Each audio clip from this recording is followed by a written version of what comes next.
Sir, വളരെയധികം ചർച്ച ചെയ്യപ്പെട്ട ഒരു കേസാണ് നവീൻ ബാബുവിൻ്റെ കേസ്. ആ കേസുമായി ബന്ധപ്പെട്ട് കുടുംബം നൽകിയ ഹർജി, അതായത് ഈ കേസിൽ സംസ്ഥാന സർക്കാരിൻ്റെ കീഴിലുള്ള അന്വേഷണ ഏജൻസികൾ, പോലീസ് ആയിക്കോട്ടെ, ക്രൈംബ്രാഞ്ച് ആയിക്കോട്ടെ, ഇത് അന്വേഷിക്കുന്നതിൽ ഞങ്ങൾക്ക് വിശ്വാസമില്ല. അതുകൊണ്ട് തന്നെ ഈ കേസ് CBIക്ക് വിടണമെന്ന് ആവശ്യപ്പെട്ടുകൊണ്ട് ആദ്യം ഒരു ഹർജി കൊടുക്കുന്നു. അത് സിംഗിൾ ബെഞ്ച് തള്ളുന്നു. രണ്ടാമത്തെ ഹർജി ഡിവിഷൻ ബെഞ്ചിലാണ് സമർപ്പിച്ചത്.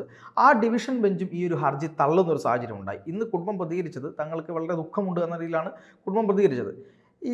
ഇത്രയും വലിയൊരു ചർച്ചാ വിഷയമായ ഒരു കേസിനകത്ത് CBI അന്വേഷണം വേണ്ട എന്ന് ഹൈക്കോടതി പറയാനുള്ള ഒരു കാരണം എന്തായിരിക്കും? നേരത്തെ സിംഗിൾ ബെഞ്ച് ഇതേ ആവശ്യം തള്ളിയിരുന്നു. അതെ. ഇന്ന് ഡിവിഷൻ ബെഞ്ചും ഈ ആവശ്യം തള്ളുകയാണ് ഉണ്ടായത്. നോക്കൂ, ഇതിനകത്തൊരു കോൺട്രഡിക്ഷൻ ഉണ്ട്.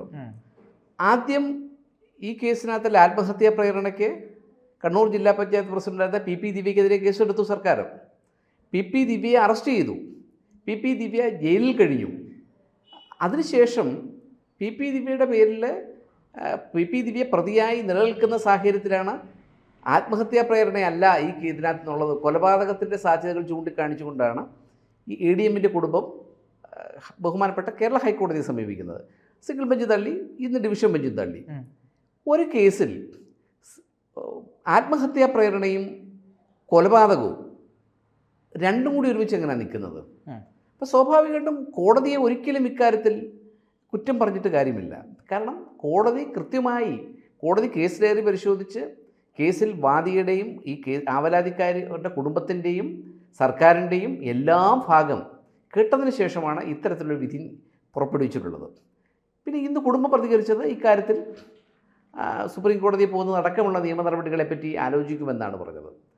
നമ്മൾ ഒരു കാര്യം മനസ്സിലാക്കണം, കേരളത്തിലെ ഇടതുപക്ഷ സർക്കാർ, നമ്മൾ പലപ്പോഴും സർക്കാരിനെ കുറ്റപ്പെടുത്തും, പല വിഷയങ്ങളിലും കുറ്റപ്പെടുത്തും. സർക്കാർ പോകുന്നതെല്ലാം ശരിയായ ദിശയിലാണെന്ന് വിശ്വസിക്കുന്ന ഒരാളല്ല ഞാൻ. പക്ഷേ എന്നാൽ പോലും ജില്ലാ പഞ്ചായത്ത് പ്രസിഡൻ്റായിരുന്ന ആരോപണ വിധേയയായ ഒരു വ്യക്തിയെ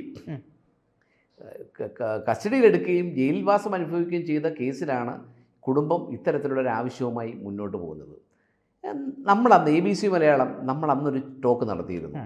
യഥാർത്ഥത്തിൽ ഒരു ആത്മഹത്യാ പ്രേരണ എന്ന് പറയുന്നത് പോലും ഒരു ജില്ലാ പഞ്ചായത്ത് പ്രസിഡൻ്റായിരുന്ന ഒരു വനിത, അവർ യാത്രയപ്പിച്ചടങ്കിൽ അവർ പങ്കെടുക്കാനുള്ള സാങ്കത്യമുണ്ടോ, അല്ലെങ്കിൽ അവർ പങ്കെടുക്കാനുള്ള ധാർമ്മികമായ അവകാശമുണ്ടോ എന്നൊക്കെയുള്ള ഒരു വശത്ത് നിന്നാൽ പോലും അവർ വന്നൊരു പ്രസംഗം നടത്തുന്നു. ആ പ്രസംഗത്തെ പോലും പൂർണ്ണമായും ആ പ്രസംഗത്തിനകത്തിൽ 100% ഒരു പ്രകോപനമുണ്ടെന്നോ അല്ലെങ്കിൽ ADM ആത്മഹത്യക്കത്തക്കൊണ്ടുള്ള ഒരു സാഹചര്യമുണ്ടെന്നോ വിശ്വസിക്കുന്ന ഒരാളല്ല ഞാൻ.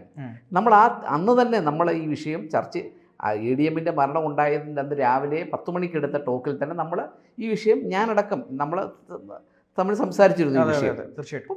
അപ്പോൾ നമ്മൾ പരിശോധിക്കേണ്ട ഒരു കാര്യമുണ്ട്.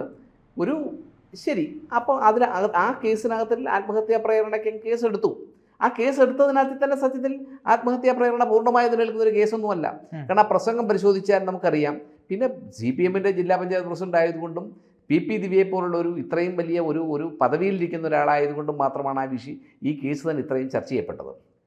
മറുവശം നമ്മൾ പരിശോധിക്കാം. പാർട്ടിയുടെ വ്യക്തമായ കുടുംബ പശ്ചാത്തലമുള്ള പാർട്ടി, ഈ നവീൻ ബാബു എന്ന് പറയുന്ന ADMൻ്റെ കുടുംബാംഗങ്ങൾ മുഴുവൻ പാർട്ടിക്കാരാണ്. ഭാര്യയും അവരുടെ കുടുംബവും അവരുടെ നവീൻ ബാബുവിൻ്റെ സഹോദരനും അവരുടെ മാതാപിതാക്കളും, മാതാവ് പഞ്ചായത്ത് മെമ്പറായിരുന്നു. അത്തരത്തിലുള്ള സാഹചര്യത്തിൽ അന്ന് അവർക്കാർക്കും ഇത്തരത്തിലുള്ള ഒരു കൊലപാതക സാധ്യതയോ സംശയമോ ഇല്ലാതിരുന്ന സാഹചര്യത്തിലാണ്, ദിവസങ്ങൾക്ക് ശേഷമാണ് പിന്നീട് ഇത്തരത്തിലുള്ള സാധ്യതകൾ ചൂണ്ടിക്കാണിച്ച് കോടതിയെ സമീപിക്കുന്നത്. സ്വാഭാവികമായിട്ടും ഇത് കോടതിയിൽ നിന്ന് തീർച്ചയായിട്ടും ഉണ്ടായിരിക്കുന്നത് ഒരു തിരിച്ചടി എന്നൊന്നും പറയാൻ പറ്റത്തില്ല. കോടതി അതിൻ്റെ സത്യസന്ധമായ കേസ് ഡയറി പരിശോധിച്ചിട്ട് കോടതിക്ക് ബോധ്യപ്പെട്ടത് കൃത്യമായി തന്നെയാണ് പറഞ്ഞിരിക്കുന്നത്. ഈ കേസിനകത്തിൽ സുപ്രീം കോടതി പോയതുകൊണ്ടും നവീൻ ബാബുവിൻ്റെ കുടുംബം ഈ ആവശ്യപ്പെട്ടിരിക്കുന്ന ആ ആവശ്യം ന്യായമോ അന്യായമോ എന്നും പറയാൻ നമ്മൾ ആരല്ല. പക്ഷേ എന്നാൽ പോലും ഈ സ്പെഷ്യൽ ഇൻവെസ്റ്റിഗേഷൻ ടീമിൻ്റെ ഇപ്പോഴത്തെ അന്വേഷണം തൃപ്തികരമല്ല എന്നുള്ളതാണ് അവരുടെ പ്രധാനപ്പെട്ട ആവശ്യം. അതിനിടയ്ക്ക് ക്രൈംബ്രാഞ്ച് അന്വേഷണത്തിൻ്റെ സാധ്യതകൾ അതിനെപ്പറ്റി ഒരു തർക്കമൊക്കെ ഉണ്ടായിരുന്നു. പക്ഷേ എന്നാൽ പോലും ഇതിൽ സുപ്രീം കോടതിയിൽ പോയിട്ടും എന്തെങ്കിലും ഇത്തരത്തിൽ CBI അന്വേഷിക്കത്തക്ക ഉള്ളൊരു കേസാണ് എന്ന് നിയമപരമായി പരിശോധിക്കുമ്പോൾ ഇതൊരിക്കലും പറയാൻ സാധ്യമല്ല. അതാണ് ഈ കേസിൻ്റെ യാഥാർത്ഥ്യം. തീർച്ചയായിട്ടും. ഇതിൽ വേറൊരു കാര്യം എന്ന് പറയുന്നത്, ഈ കുടുംബം ഉന്നയിച്ച ചില കാര്യങ്ങളുണ്ട്. അതായത് ഹൈക്കോടതിയിൽ ഡിവിഷൻ ബെഞ്ചിലേക്ക് ഈ കേസ് പോയ സമയത്ത് അവരുടെ അഭിഭാഷകൻ, ഒരു പ്രധാനപ്പെട്ട ഹൈക്കോടതിയിലെ ഒരു പ്രമുഖ അഭിഭാഷകനായിരുന്നു കേസ് ഏൽപ്പിച്ചിരുന്നത്. ആ അഭിഭാഷകൻ ഹൈക്കോടതിയിൽ വാദം നടക്കുന്നതിനിടയ്ക്ക് ഈ കേസ് CBI അന്വേഷണം ഇല്ലെങ്കിൽ ക്രൈംബ്രാഞ്ചിനെയെങ്കിലും അന്വേഷണം ഏൽപ്പിക്കണം എന്നൊരു വാദം അവിടെ ഉന്നയിച്ചു. ആ വാദം കേട്ടുകൊണ്ട് ഹൈക്കോടതി വിധി പറയാനായി മാറ്റുകയും ചെയ്തു. പക്ഷേ കുടുംബം അന്ന് പറഞ്ഞത് തങ്ങൾക്ക് ഇങ്ങനെയൊരു ആവശ്യമേ ഇല്ല, ഈ അഭിഭാഷകനെ ആരോ ഈ പറയുന്ന സ്വാധീനിച്ചിരിക്കുന്നു, അതുകൊണ്ട് തന്നെ ഞങ്ങൾ അഭിഭാഷകനെ മാറ്റുകയാണ് എന്ന് പറഞ്ഞുകൊണ്ട് കുടുംബം മറ്റൊരു പ്രമുഖ അഭിഭാഷകനെ ഏൽപ്പിക്കുകയും ഹൈക്കോടതി വീണ്ടും ആ അഭിഭാഷകന്റെ വാദം കൂടെ കേട്ടുകൊണ്ടാണ് ഇത്തരത്തിലൊരു തീരുമാനത്തിലേക്ക് കോടതി എത്തിയത്. അന്നും ഇന്നിപ്പോൾ കുടുംബം മാധ്യമങ്ങളെ കണ്ട് സംസാരിച്ചത് അന്വേഷണമേ ഈ കേസിൽ നടക്കുന്നില്ല, അതുകൊണ്ട് തന്നെ തങ്ങൾക്ക് നീതി കിട്ടുമെന്നുള്ള പ്രതീക്ഷയില്ല. അപ്പോൾ അതുകൊണ്ട് CBI അന്വേഷണം നിർബന്ധമായി തങ്ങൾക്ക് വേണം എന്ന കാര്യം പറയുന്നുണ്ട്. അപ്പോൾ ധാർമ്മികമായി ഈ കുടുംബത്തിനൊരു നീതി നിഷേധിക്കപ്പെട്ടോ? കാരണം കോടതികളിൽ സാങ്കേതികമായ കാരണമാണ് കോടതി നോക്കുള്ളൂ, കോടതി കുറ്റം പറയാൻ പറ്റില്ല.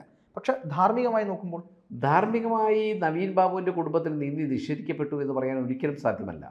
കാരണം CPM കേരളത്തിൽ ഭരിക്കുമ്പോഴാണ് CPMൻ്റെ പ്രധാനപ്പെട്ട നേതാവായ പ്രത്യേകിച്ച് മുഖ്യമന്ത്രിയുടെ ജില്ലാ പഞ്ചായത്ത് പ്രസിഡന്റിനെ അറസ്റ്റ് ചെയ്യപ്പെടുന്നതും ആ വനിത ജയിൽവാസം അനുഭവിക്കുന്നതും സാഹചര്യം ഉണ്ടാകുമ്പോൾ നമ്മൾ ഒരിക്കലും ഇത്തരം കേസുകളിനകത്ത് പലപ്പോഴും സംഭവിക്കുന്നതെന്ന് പറഞ്ഞു കഴിഞ്ഞാൽ കോടതിയെ സമീപിക്കുന്നവർ പലപ്പോഴും അവർ പ്രതീക്ഷിക്കുന്ന വിധി വരണമെന്നാഗ്രഹിച്ചാണ് അവർ പലപ്പോഴും കോടതിയെ സമീപിക്കുന്നത്. അതിൻ്റെ സാങ്കേതികമായ കാര്യങ്ങളോ അതിൻ്റെ നിയമപരമായ സാങ്കത്യമോ മനസ്സിലാക്കിക്കൊണ്ടായിരിക്കില്ല ഒരു വ്യക്തിയോ ഒരു കുടുംബമോ കോടതിയെ, പ്രത്യേകിച്ച് ഇതുപോലുള്ള ഒരു ദൗർഭാഗ്യകരമായ സാഹചര്യത്തിൽ മരണമടഞ്ഞ വ്യക്തിയുടെ കുടുംബം സമീപിക്കുന്നത്. അപ്പോൾ സ്വാഭാവികമായിട്ടും ഈ കേസിനകത്തിൽ പാർത്ഥൻ പറഞ്ഞതാണെങ്കിൽ ക്രൈംബ്രാഞ്ച് അന്വേഷണത്തെ പറ്റിയാണ് പറയുന്നത്. ക്രൈംബ്രാഞ്ച് ഇപ്പോൾ കേസ് വാദം പറയുന്ന ഘട്ടത്തിൽ ചിലപ്പോൾ കോടതി ചോദിക്കും, അന്വേഷണം പ്രോപ്പറല്ലേ, അല്ലെങ്കിൽ സ്പെഷ്യൽ ഇൻവെസ്റ്റിഗേഷൻ ടീം അന്വേഷിച്ചുകൊണ്ടിരിക്കുകയല്ലേ, നിങ്ങളുടെ ആവശ്യം നിങ്ങൾ ആദ്യം പറഞ്ഞിരുന്നത് ആത്മഹത്യാ പ്രേരണയ്ക്ക് ആണെന്നല്ലേ പറഞ്ഞിരുന്നത്, സാക്ഷിമൊഴികൾ കൂടുതൽ ആത്മഹത്യാ പ്രേരണയിലേക്കല്ലേ വിരൽ ചൂണ്ടുന്നത്, അതുകൊണ്ട് ഈ സ്പെഷ്യൽ ഇൻവെസ്റ്റിഗേഷൻ ടീമിനെ മാറ്റി ക്രൈംബ്രാഞ്ചിനെ അന്വേഷിച്ചാൽ പോരെ എന്നൊക്കെ ചിലപ്പോൾ സ്വാഭാവികമായിട്ടും ഒരു കേസ് പരിഗണിക്കുന്ന ഘട്ടത്തിൽ ആ ജഡ്ജി ചിലപ്പോൾ ചോദിക്കുന്ന ഘട്ടത്തിൽ ചിലപ്പോൾ ഇപ്പം എല്ലാ കാര്യങ്ങളും ഒരു അഭിഭാഷകൻ ആ വ്യക്തി കേസ് ഏൽപ്പിക്കുന്ന വ്യക്തിയോട് ചോദിച്ചിട്ടായിരിക്കത്തില്ലല്ലോ കോടതിയിൽ പെട്ടെന്ന് മറുപടി പറയുന്നത്. അപ്പം അതിൻ്റെ ഭാഗമായി ചിലപ്പോൾ അദ്ദേഹം ഒന്ന് പറഞ്ഞിട്ടുണ്ടാവും ക്രൈംബ്രാഞ്ച് അന്വേഷണത്തിൽ തൃപ്തനാണെന്നോ അല്ലെങ്കിൽ അതിനെപ്പറ്റി കുടുംബവുമായി ഡിസ്കസ് ചെയ്യാമെന്നോ പറഞ്ഞിട്ടുണ്ടാവും. പക്ഷേ അത് അവർ തെറ്റിദ്ധാരണക്കിടയാവുകയും അവർ പിന്നീട് CBI, പക്ഷേ ഇനി അതിന് CBI അന്വേഷണത്തിലേക്ക് പോകത്തക്കോണൊരു കണ്ടന്റ് ഈ കേസിലില്ല. കാരണം ഇതിനകത്തിലെ ഈ കുടുംബാംഗങ്ങൾ ആരും തന്നെ കൊലപാതക സാധ്യത ഒരിക്കലും വിരൽ ചൂണ്ടിയിട്ടില്ല. ഇവരുടെ കുടുംബത്തിൽ ഈ സർവീസ് സംഘടനകളിൽ കൊലപാതക സാധ്യത വിരൽ ചൂണ്ടിയിട്ടില്ല. അവിടുത്തെ സാഹചര്യ തെളിവുകളിൽ കൊലപാതക സാധ്യത വിരൽ ചൂണ്ടിയിട്ടില്ല.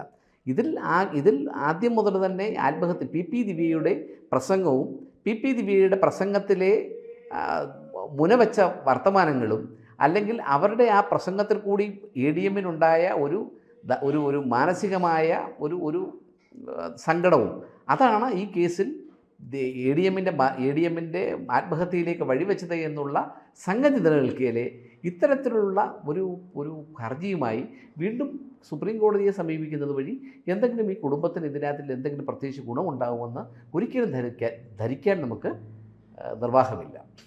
തീർച്ചയായിട്ടും. അപ്പോൾ ഇതിൽ ഒരു കാര്യം കൂടി പറഞ്ഞാൽ നമുക്ക് അവസാനിപ്പിക്കാം. അതായത് ഇതിൽ വീണാമണി എന്ന് പറയുന്ന ഒരു സാക്ഷി, അതായത് ഈ കാര്യം താൻ കണ്ടിട്ടുണ്ട്, എന്ന് പറഞ്ഞാൽ അന്ന് ഈ പറയുന്ന ADMനെ ഒരു വണ്ടിയിൽ കയറ്റി കൊണ്ടുപോകും താൻ കണ്ടിട്ടുണ്ട് എന്ന് പറഞ്ഞുകൊണ്ട് ഒരു സാക്ഷി രംഗത്തെത്തിയിരുന്നു. ആ ADMൻ്റെ ഈ ശവസംസ്കാര ചടങ്ങിൽ ആ വീട്ടിലെത്തുകയും അവിടെ നവീൻ ബാബുവിൻ്റെ സഹോദരനായിട്ടുള്ള പ്രവീൺ ബാബുവിനോട് ഈ കാര്യം സംസാരിച്ചപ്പോൾ അദ്ദേഹം അതത്ര ഗൗരവത്തിലെടുത്തില്ല എന്നൊരു ആരോപണം അവർ ഉന്നയിച്ചിരുന്നു. ഓൺലൈൻ ചാനലുകൾ, നമ്മുടെ ചാനലടക്കം അവർ വന്നിരുന്നു ഒരു തവണ, മറ്റ് പല ഓൺലൈൻ ചാനലുകളും അവർ സംസാരിച്ചിരുന്നു. അതൊരു വലിയ വാർത്തയാവുകയും ചെയ്തിരുന്നു. ഇന്ന് കുടുംബം ഒരു കാര്യം കൂടെ പറയുന്നുണ്ട്. അതായത് തങ്ങളുടെ അച്ഛൻ്റെ അനിയനായിട്ടുള്ള പ്രവീൺ ബാബുവിനെ എതിരെ സംസാരിക്കുന്നത് തങ്ങളെ ഒരു തരത്തിൽ അല്ലെങ്കിൽ മറ്റൊരു തരത്തിൽ ഈ കേസിൽ നിന്ന് പുറകോട്ട് കൊണ്ടുപോകാൻ വേണ്ടിയിട്ടാണ്, ഇത് ചെയ്യരുത്, മാത്രമല്ല തങ്ങളുടെ കൊച്ചച്ഛനായിട്ടുള്ള പ്രവീൺ ബാബു എല്ലാ സഹായവും ഞങ്ങൾക്ക് ചെയ്യുന്നുണ്ട് എന്നുകൂടെ അവർ പറഞ്ഞിട്ടുണ്ടായിരുന്നു. അപ്പോൾ ഈ കുടുംബം വളരെ കൃത്യമായിട്ട് ഇത്തരം ചില കാര്യങ്ങൾ പറയുമ്പോൾ ഇങ്ങനെ ചില സാക്ഷികളൊക്കെ വന്ന് നിൽക്കുന്നത്, ഇങ്ങനെ കാര്യങ്ങൾ പറയുന്നത് ഒരു തരത്തിൽ അല്ലെങ്കിൽ മറ്റൊരു തരത്തിൽ ഏതെങ്കിലും ഈ കോടതിയൊക്കെ അല്ലെങ്കിൽ ഈ കേസിനെ മുന്നോട്ട് പോക്കിന് ബാധിക്കുമോ? നമുക്ക് നമ്മളിതിനകത്തിൽ പ്രധാനപ്പെട്ട കാണേണ്ട ഒരു സംഗതിയുണ്ട്. കളക്ടറുടെ അസാന്നിധ്യം നമ്മൾ പ്രത്യേകമായി ശ്രദ്ധിക്കേണ്ടതാണ്. അപ്പോൾ ഈ കേസിനകത്തിൽ പലപ്പോഴും പല ഘട്ടങ്ങളിലും പല സംഗതികളും മാധ്യമങ്ങളും അല്ലെങ്കിൽ സാക്ഷികളും ഒക്കെ ചൂണ്ടിക്കാണിച്ചിട്ട് പോലും അന്നൊന്നും ഈ കേസിൻ്റെ പോക്കിനെ ചോദ്യം ചെയ്യാതിരുന്ന കുടുംബം പിന്നീട് കുറച്ച് കഴിഞ്ഞപ്പോഴാണ് ഇതിനകത്ത് ഇത്തരത്തിലുള്ള സംശയങ്ങളുമായി രംഗത്ത് വരുന്നത്. സ്വാഭാവികമായിട്ടും ഒരു കേരളത്തെ നടുക്കിയ ഒരു സംഭവമാണ് ADMൻ്റെ മരണം. അത്തരത്തിലുള്ള കേസിനകത്തിൽ പലപ്പോഴും രാഷ്ട്രീയ മുതലെടുപ്പിന് വേണ്ടിയോ അല്ലെങ്കിൽ മറ്റു തരത്തിലോ, അല്ലെങ്കിൽ സർക്കാരിനെ പഴിക്കാൻ കിട്ടുന്ന ഒരു അവസരം എന്നുള്ള നിലയിലോ, അല്ലെങ്കിൽ ഇതിനകത്തിൽ സ്ഥാപിത താല്പര്യക്കാരോ ഒക്കെ ആയിട്ട് പലപ്പോഴും രംഗത്ത് വരികയും അവർ പലപ്പോഴും കേസിനെ ഗൈഡ് ചെയ്യുകയും മിസ്ഗൈഡ് ചെയ്യുകയും ഒക്കെ ചെയ്യും. അപ്പോൾ അത്തരത്തിലുള്ള ആരോപണം പറഞ്ഞുകൊണ്ട് വീണ്ടും ഈ കുടുംബത്തിൻ്റെ ഈ ആവശ്യം ഇത്തരത്തിൽ കാര്യങ്ങൾ ചൂണ്ടിക്കാണിച്ചുകൊണ്ട് കുടുംബം വീണ്ടും കലഹിക്കുന്നതിനകത്തിൽ കാര്യമില്ല.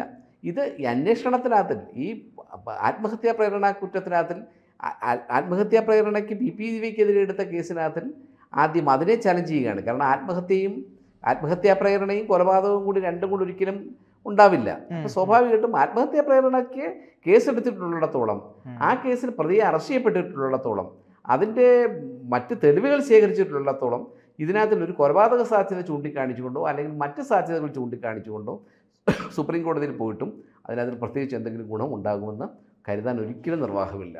തീർച്ചയായിട്ടും. എന്തായാലും മറ്റു കാര്യങ്ങളൊക്കെ കുടുംബം ആലോചിച്ച് ചെയ്യുമെന്നാണ് പറയുന്നത്. എന്തായാലും ഈ കാര്യത്തിൻ്റെ ഒരു കൃത്യമായ നിയമവശമാണ് അങ്ങ് ഇവിടെ സംസാരിച്ചത്. ഈ കാര്യവുമായി ബന്ധപ്പെട്ട് അവർ സുപ്രീം കോടതിയിലേക്ക് പോകുന്ന സമയത്ത് നമുക്ക് കൂടുതൽ കാര്യങ്ങൾ ചർച്ച ചെയ്യാം. തീർച്ചയായും.